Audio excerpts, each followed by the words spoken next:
26 अप्रैल 1986 रात के 1:23 पर सोवियत यूनियन के प्रिप्यत शहर में एक तेज धमाके की आवाज सुनाई देती है। लोग बाहर जाकर देखते हैं तो उन्हें दिखाई देता है कि शहर से कुछ किलोमीटर दूर बहुत तेज आग लगी हुई है। आसमान में उठती लपटों को लोग शहर में मौजूद एक ब्रिज पर खड़े होकर देखते हैं। इन लोगों को कोई अंदाजा नहीं है कि कितना बड़ा खतरा इनकी ओर बहुत तेजी से चला आ रहा है। दरअसल प्रिप्यत शहर से करीब 15 किलोमीटर दूर एक छोटा सा टाउन है चेरनोबिल। उसमें मौजूद एक न्यूक्लियर पावर प्लांट में बहुत तेज ब्लास्ट हो जाता है और उससे निकलने वाला जानलेवा रेडिएशन चारों ओर फैलने लगता है। ये कोई आम धमाका नहीं था। इस धमाके में हिरोशिमा और नागासाकी में हुए परमाणु धमाके से भी 400 गुना ज्यादा जानलेवा रेडिएशन फैल चुका था। कुछ ही समय बाद आग पर काबू पाने के लिए फायर फाइटर्स वहां पहुंचते हैं। उन्हें क्या पता कि जिस आग को अभी वो बुझाने में लगे हुए हैं वो कोई आम आग नहीं है। यहाँ पर गुजारा गया हर एक सेकेंड उन्हें उनकी मौत की ओर धकेल रहा है। कुछ ही मिनटों में इन फायर फाइटर्स की हालत खराब होने लगती है। रेडिएशन इन्हें अपनी चपेट में ले लेता है। इनके शरीर से खून बहने लगता है और उन्हें जल्द ही हॉस्पिटल में एडमिट किया जाता है। हवा के साथ रेडिएशन चारों ओर फैलने लगता है और प्रिप्यत शहर के लोग जो ब्रिज पर खड़े होकर इस मंजर को देख रहे थे, अचानक उन्हें सिर दर्द होने लगता है, उल्टी आने लगती हैं और उनका दम घुटने लगता है। और देखते ही देखते शहर में जितने भी हॉस्पिटल थे वो सभी पूरी तरह से भर जाते हैं। जो फायर फाइटर्स डायरेक्ट रेडिएशन की चपेट में आए थे उनकी हालत इतनी खराब हो चुकी थी कि उनके शरीर से चमड़ी तक निकल चुकी थी। जो भी लोग उनके शरीर को छू रहे थे उनके हाथ जल जा रहे थे। धमाके के कुछ ही घंटों के बाद आसमान में उड़ रहे पक्षी अपना दम तोड़ने लगते हैं और जमीन पर गिरने लगते हैं। आसपास मौजूद हरे भरे जंगलों को रेडिएशन ने लाल कर दिया और उनमें मौजूद जानवर भी अपना दम तोड़ने लगे। रेडिएशन के कण बंदूक से निकली गोली की तरह चारों ओर फैलते जा रहे थे और अपने रास्ते में आने वाली हर एक चीज को खत्म करते जा रहे थे। प्रिप्यत शहर के पास एक नदी थी जो करीब 24 लाख लोगों की प्यास बुझाती थी। उसमें भी रेडिएशन घुल मिल जाता है। ये तो अभी कयामत की शुरुआत थी। असली विनाश की लीला होना तो अभी बाकी था। चेरनोबिल की ये दिल दहला देने वाली घटना आपकी रूह कपा देगी। नमस्कार दोस्तों, मैं हूँ श्याम तोमर। स्वागत करता हूँ आपका इस वीडियो में। 1980 के दौर में सोवियत यूनियन का सबसे बड़ा राइवल यूएसए बहुत तेजी से ग्रो कर रहा था। अमेरिका की इकोनॉमी बहुत मजबूत होती जा रही थी। सोवियत यूनियन और अमेरिका के बीच कोल्ड वॉर जारी था, तो सोवियत यूनियन ने अमेरिका का पीछा करने के लिए और अपनी इकोनॉमी को आगे बढ़ाने के लिए कुछ योजनाएं बनाई। और उस समय सोवियत यूनियन के पॉलिसी मेकर्स ने एक योजना बनाई कि वो एक हाईटेक और आलीशान शहर बनाएंगे जिसमें हर प्रकार की सुविधा मौजूद होगी। उस शहर में लोग आकर बसेंगे जिससे देश की इकोनॉमी ग्रो करेगी और उस नए शहर का नाम प्रिप्यत रखा गया। प्रिप्यत शहर आज के समय में यूक्रेन का हिस्सा है। प्रिप्यत एक बहुत बड़ा और मॉडर्न शहर बनने वाला था, तो इतने बड़े शहर को बहुत ज्यादा मात्रा में इलेक्ट्रिसिटी की जरूरत पड़ती। तो प्रिप्यत शहर को इलेक्ट्रिसिटी की सप्लाई देने के लिए प्रिप्यत शहर से करीब 15 किलोमीटर दूर एक छोटे से टाउन चेरनोबिल में एक न्यूक्लियर पावर प्लांट लगाया जाता है। इस शहर का निर्माण जोरों शोरों से चल रहा था और लोग आकर इस शहर में बसने भी लगे थे। सोवियत यूनियन की इकोनॉमी को बूस्ट देने के लिए ये उनका एक ड्रीम प्रोजेक्ट था। अब चूंकि प्रिप्यत एक मॉडर्न और एटॉमिक सिटी बन रहा था जिसमें न्यूक्लियर पावर प्लांट को लगाया जा रहा था, तो सोवियत यूनियन ने इस शहर और न्यूक्लियर पावर प्लांट की सुरक्षा के लिए अच्छे खासे इंतजाम किए। उन्होंने इस शहर में ओवर द होराइजन यानी OTH रेडार सिस्टम भी लगाए जिससे वो दुश्मन देश से आ रही बैलिस्टिक मिसाइल को डिटेक्ट कर पाएं और चेरनोबिल के न्यूक्लियर पावर प्लांट को सुरक्षित रख पाएं, क्योंकि न्यूक्लियर पावर प्लांट पर अगर कोई अटैक होता है तो काफी तबाही मच सकती थी। लोग प्रिप्यत शहर में आकर बड़े खुश थे। उन्हें अपना सुनहरा भविष्य दिखाई दे रहा था, लेकिन उन्हें क्या पता कि जल्द ही एक बहुत बड़ा डिजास्टर होने वाला था जो इस शहर को तबाह करने वाला था। जो लोग इस शहर में अपने सुनहरे भविष्य की कल्पना कर रहे थे उनके जीवन पर ग्रहण लगने वाला था। जो पावर प्लांट इस शहर को ऊर्जा दे रहा था वही इनके जीवन को छीनने वाला था। दरअसल चेरनोबिल न्यूक्लियर पावर प्लांट में 4 न्यूक्लियर रिएक्टर्स लगे थे और चेरनोबिल न्यूक्लियर पावर प्लांट में जो धमाका हुआ था वो इस चौथे न्यूक्लियर रिएक्टर में हुआ था। अब ये हादसा कैसे हुआ उसको जानने से पहले हमें ये जानना होगा कि न्यूक्लियर रिएक्टर आखिर काम कैसे करता है। दरअसल बिजली बनाने के लिए एक जनरेटर की जरूरत होती है। उस जनरेटर में लगे रोटर को घुमाने के लिए एक टरबाइन लगाया जाता है। जब ये टरबाइन घूमता है तो बिजली बनती है। आप इस डायग्राम को देखिए जिसमें इस न्यूक्लियर रिएक्टर में न्यूक्लियर रिएक्शंस कराई जाती हैं, जिसमें हीट पैदा होती है, जिससे इन पाइप्स में भरा पानी गर्म होकर स्टीम में बदलने लगता है। उस स्टीम को टरबाइन पर भेजा जाता है, जिससे ये टरबाइन बहुत तेज घूमने लगती है और भारी मात्रा में बिजली पैदा होती है।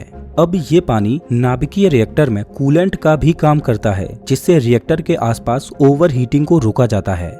रिएक्टर में पानी की सप्लाई बनाए रखने के लिए वाटर पंप्स का इस्तेमाल किया जाता है और इन वाटर पंप्स को चलाए रखने के लिए भी इसी न्यूक्लियर प्लांट के द्वारा बनाई गई बिजली का इस्तेमाल किया जाता है। लेकिन सोचकर देखिए कि अगर न्यूक्लियर रिएक्टर बंद हो जाए तो ऐसे में पानी को स्टीम में बदलने के लिए हीट नहीं मिल पाएगी और ये टरबाइन नहीं घूम पाएगी, इससे बिजली बनना बंद हो जाएगा। अब चूंकि इन वाटर पंप्स को प्लांट की बिजली से ही चलाया जा रहा था, तो बिना बिजली के ये भी बंद पड़ जाएंगी, जिससे रिएक्टर में पानी की सप्लाई बंद हो जाएगी। लेकिन मैं आपको बता दूं कि रिएक्टर के बंद होने के बाद भी इसमें बहुत ज़्यादा हीट होती है, जो रिएक्टर की कोर को पिघला भी सकती है। तो ऐसी सिचुएशन में रिएक्टर को ठंडा रखने के लिए पानी की सप्लाई लगातार चलती रहनी चाहिए। तो इमरजेंसी में इन वाटर पंप्स को चलाने के लिए अलग से बैकअप डीजल जनरेटर्स लगाए गए थे। लेकिन यहाँ पर परेशानी ये थी कि इन वाटर पंप्स को डीजल जनरेटर से चालू करने के लिए कम से कम 1 से 1.5 मिनट का समय लगता। अब इस 1 से 1.5 मिनट के लिए भी कोई पावर सोर्स चाहिए था जो इन वाटर पंप्स को चालू रख सके। तो इस रिएक्टर को बनाने वाले इंजीनियर्स का मानना था कि रिएक्टर के बंद होने के बाद भी टरबाइन इनर्शिया की वजह से कुछ समय तक घूमता रहेगा। ये बिल्कुल वैसे ही है जैसे किसी फैन का स्विच बंद करने के बाद भी फैन तुरंत बंद नहीं हो जाता, फैन कुछ समय तक घूमता रहता है। सेम इसी तरह से रिएक्टर के बंद होने के बाद भी टरबाइन कुछ समय तक घूमता रहेगा और रिएक्टर के बंद होने के बाद भी उसमें कुछ तो स्टीम बची होगी जो टरबाइन को घुमाती रहे। इससे होगा ये कि डीजल जनरेटर पर शिफ्ट होने के लिए जो 1 से 1.5 मिनट का गैप होगा, उस समय अंतराल में न्यूक्लियर प्लांट के टरबाइन से ही उतनी बिजली तो मिल ही जाएगी कि उससे इन वाटर पंप्स को बिना रुके चलाया जा सके। और उस दिन 26 अप्रैल 1986 को चेर्नोबिल के इस रिएक्टर नंबर 4 पर इसी टेस्ट को करना था कि क्या रिएक्टर के बंद होने के बाद प्लांट से उतनी बिजली मिल पाएगी जिससे इन वाटर पंप्स को चलाया जा सके। इस टेस्ट को चेर्नोबिल न्यूक्लियर प्लांट के रिएक्टर नंबर 1, 2 और 3 पर सफलतापूर्वक किया जा चुका था। लेकिन रिएक्टर नंबर 4 पर यह टेस्ट 2 बार फेल हो चुका था, तो इंजीनियर्स ने एक बार फिर से इस टेस्ट को दोहराया। मैं आपको बता दूं कि इस टेस्ट को करना इतना आसान नहीं था, क्योंकि न्यूक्लियर रिएक्टर में जो फ्यूल यूज किया जाता है वो एक चेन रिएक्शन की तरह चलता है और उस न्यूक्लियर चेन रिएक्शन को कंट्रोल ना किया जाए तो रिएक्टर एक एटम बॉम्ब की तरह खतरनाक हो जाता है। तो रिएक्टर में न्यूक्लियर रिएक्शन को कंट्रोल करने के लिए बोरॉन कार्बाइड की करीब 211 कंट्रोल रॉड डाली जाती थीं, जो न्यूक्लियर रिएक्शन को धीमा कर देती थीं। और इन रॉड्स की टिप ग्रेफाइट की बनी होती थी, जो न्यूक्लियर रिएक्शन को तेज करने का काम करती थी। तो 26 अप्रैल की रात में इस टेस्ट को किया जाने लगा। पावर प्लांट करीब 1600 मेगावाट की पावर जनरेट कर रहा था, लेकिन इस टेस्ट को करने के लिए पावर करीब 700 मेगावाट के आसपास होनी चाहिए थी। तो पावर को कंट्रोल करने के लिए रिएक्टर के अंदर कंट्रोल रॉड्स को डाला गया। जैसे ही कंट्रोल रॉड्स रिएक्टर के अंदर गईं, तो न्यूक्लियर रिएक्शन इतनी स्लो हो गई कि पावर प्लांट महज 30 मेगावाट तक की पावर जनरेट कर रहा था। अब प्लांट की पावर को करीब 700 मेगावाट तक पहुंचाना था, तो रिएक्टर के अंदर से कंट्रोल रॉड्स को बाहर निकाला जाने लगा। जैसे जैसे कंट्रोल रॉड्स बाहर निकलने लगे, वैसे वैसे रिएक्टर के अंदर न्यूक्लियर रिएक्शन तेज होने लगी और प्लांट की पावर बढ़ने लगी और पावर करीब 200 मेगावाट तक पहुंच गई। लेकिन अभी भी ये पावर इस टेस्ट को करने के लिए पर्याप्त नहीं थी। तो पावर को बढ़ाने के लिए रिएक्टर के अंदर से और ज्यादा कंट्रोल रॉड्स को बाहर निकाला जाने लगा और रिएक्टर के अंदर सभी 211 रॉड्स में से केवल 8 कंट्रोल रॉड्स ही रिएक्टर के अंदर रह गईं। और यहाँ पर इस टेस्ट को कंडक्ट कर रहे इंजीनियर्स से बहुत बड़ी गलती हो चुकी थी। सेफ्टी को ध्यान में रखते हुए रूल बुक के अनुसार रिएक्टर के अंदर 15 से कम कंट्रोल रॉड्स नहीं होने चाहिए। तो अचानक से रिएक्टर के अंदर न्यूक्लियर रिएक्शन बहुत तेज हो गई, जिससे प्लांट बहुत ज्यादा पावर जनरेट करने लगा। रिएक्टर के ऊपर लगी लिड भी हिलने लगी। रिएक्टर बहुत तेज वाइब्रेट करने लगा। इंजीनियर्स को समझ आ चुका था कि अब रिएक्टर आउट ऑफ कंट्रोल हो रहा है, इस वजह से उन्होंने रिएक्टर को बंद करने का फैसला किया। इंजीनियर्स ने इमरजेंसी शटडाउन का बटन दबाया। इस बटन को दबाने का मतलब ये था कि इस बटन के दबाते ही सभी कंट्रोल रॉड्स रिएक्टर के अंदर चले जाएंगे और न्यूक्लियर रिएक्शन को बंद कर देंगे।